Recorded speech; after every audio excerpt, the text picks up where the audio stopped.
Hello everyone, আসসালামু আলাইকুম। আজকে বানাচ্ছি মজাদার তান্দুরি ফিশ। একই মাছ আমি দুইভাবে কুক করে দেখাবো, এয়ার ফ্রায়ারে আর চুলায় কড়াইতে। খুব পছন্দের রূপচান্দা মাছ।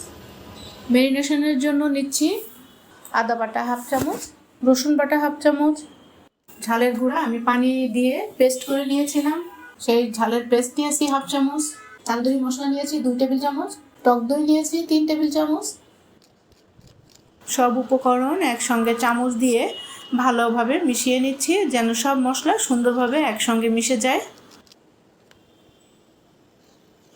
মশলাগুলা ভালোভাবে মিশে গেলে দিয়ে দেবো 2 টেবিল চামচ তেল। এবার তেল দেওয়ার পরে আরও ভালোভাবে বেশ কিছুক্ষণ ভালো করে মিশিয়ে নিতে হবে, যতক্ষণ পর্যন্ত মশলার সাথে তেলটা সুন্দরভাবে মিশে না যায়। মাছটা ভালোভাবে পরিষ্কার করে নিয়েছি, আর মশলাগুলো যেন মাছের ভেতর পর্যন্ত ভালোভাবে ঢুকে যায় তাই গায়ে হালকা করে কয়েকটা কাট দিয়ে নিয়েছিলাম।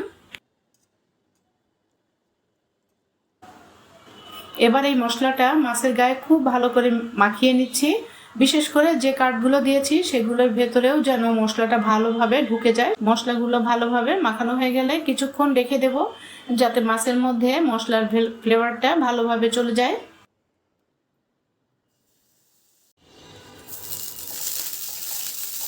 এবার একই ম্যারিনেট করা মাছ দুইভাবে কুক করে দেখাবো। প্রথমে কড়াইতে সামান্য তেল ব্রাশ করে মাছটা দিয়ে দিচ্ছি।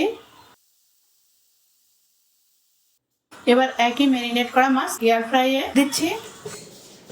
190 ডিগ্রি তাপমাত্রায় 15 মিনিট কুক করে নিচ্ছি। 15 মিনিট পর এয়ার ফ্রায়ার থেকে মাছটা বের করে নিচ্ছি। মাছটা সুন্দরভাবে কুক হয়েছে এবং দেখতে বেশ জুসি লাগছে। এবার এই পদ্ধতিতে রান্না করা মাছই প্লেটে নিয়ে নিচ্ছি।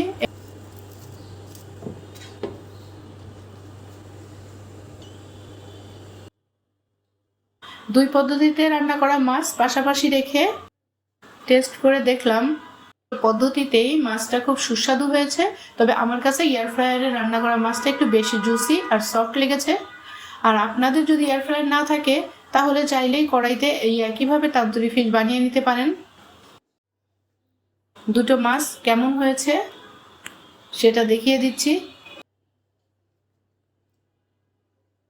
আপনারা কোন পদ্ধতিতে তান্দুরি ফিশ বানাতে বেশি পছন্দ করেন, এয়ার ফ্রাইয়ে নাকি কড়াইতে, কমেন্ট করে জানাবেন।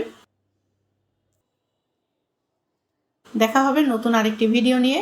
সবাই ভালো থাকবেন, সুস্থ ও নিরাপদে থাকবেন। আল্লাহ হাফেজ।